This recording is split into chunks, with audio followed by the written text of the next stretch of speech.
आ गया हूँ फिर से आपके साथ में। मैं हूँ सोनू निगम। आप सुन रहे हैं लाइफ की धुन on radio city 91 FM। Hope you fine. ठीक है, आप लोग मुझे सुन रहे हैं ना अभी तक? अब ये विशेस का सेगमेंट है। काश मेरी इच्छाएं, काश कुछ ऐसी इच्छाएं मेरी पूरी हो जाती। मुझे मौका मिल रहा है आप लोगों से इच्छाएं शेयर करने का, और मैं जानता हूं कि मेरे द्वारा कुछ इच्छाएं आपकी भी उजागर हो जाती हैं। हम सभी की जिंदगी में कोई ना कोई आइडल होता है, चाहे वो बिजनेस में आइडल हो या पढ़ाई लिखाई में आइडल हो, गाने में आइडल हो, एक्टिंग में आइडल हो, स्पोर्ट्स में आइकॉन हो। और कभी कभी हमें ऐसा सौभाग्य प्राप्त हो जाता है कि हम उनसे मिलते हैं, और कभी कभी ये इच्छाएं अधूरी रह जाती है।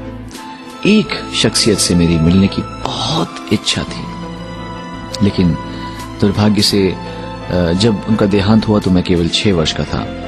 और आज उनसे मैं रोज मिलता हूं, उनको रोज याद करता हूं, रोज तस्वीर देखता हूं। मेरे घर में उनकी बड़ी सी तस्वीर लगी हुई है, लेकिन रूबरू उनसे कभी मिल नहीं पाया। कितना मजा आता अगर मैं मेरे भगवान स्वरूप मोहम्मद रफी साहब को एक बार देखता। उनकी हाइट क्या है, वो कितने गोलू मोलू मोटू प्यारे से हैं, गोरे चिट्टे, उनके हाथ कैसे हैं, और जिस गले से उन्होंने हजारों प्यारे प्यारे गाने, वर्सटाइल गाने गाए हैं, वो गले को एक बार मैं छूता और चूम लेता। कहां से इतना बेहतरीन गला किसी को नवाजा गया। काश मैं रफी साहब को सुनता। रफी साहब बहुत बड़े गायक थे।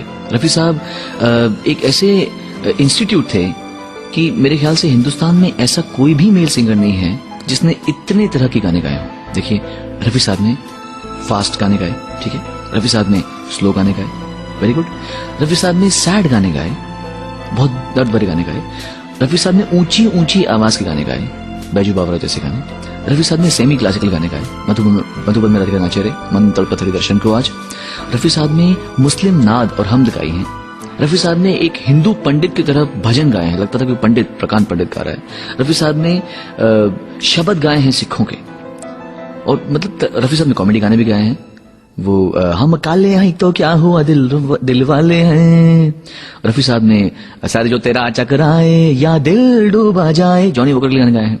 सो एक ऐसा आदमी जिसने दर्द दिल दर्द जिगर, वेस्टर्न गाने, थोड़ा सा मॉडर्नाइज गाने भी गाए, और उस जमाने से जहां पे मैं जिंदगी में हरदम रोता ही रहा हूं, ऐसे भी गाने गाए हैं। इतना महान सिंगर कभी कोई हुआ है किसी भी देश में? तो शत शत प्रणाम मेरा रफी साहब को। और मैं आपको उनका एक ऐसा गाना सुनाता हूं जो मुझे इतना पसंद है। इस गाने के लिए मैं हमेशा एक बात कहता हूं कि रफी साहब जैसी रोमांटिक आवाज हो, इतने खूबसूरत बोल हो, मदन मोहन जी का खूबसूरत संगीत हो, और इस आवाज में कोई लड़का किसी लड़की के कान में घुसकर ये गाना गाए और प्रपोज कर दे, तो ऐसी कौन सी लड़की है जो प्रपोजल मना कर देगी?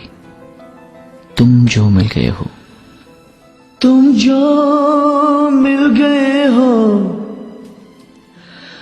तो ये लगता है ये जहां मिल गया। ये गाना सुनिए, क्या गाया है, क्या ऑर्केस्ट्राइजेशन है।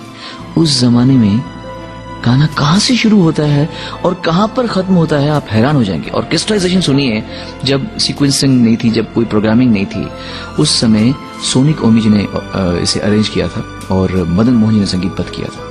Just hear the song. सुना भी होगा पहले, तो एक बार फिर से सुनो, और जैसे मैंने कहा वैसे सुनो। तुम जो मिल गए हो।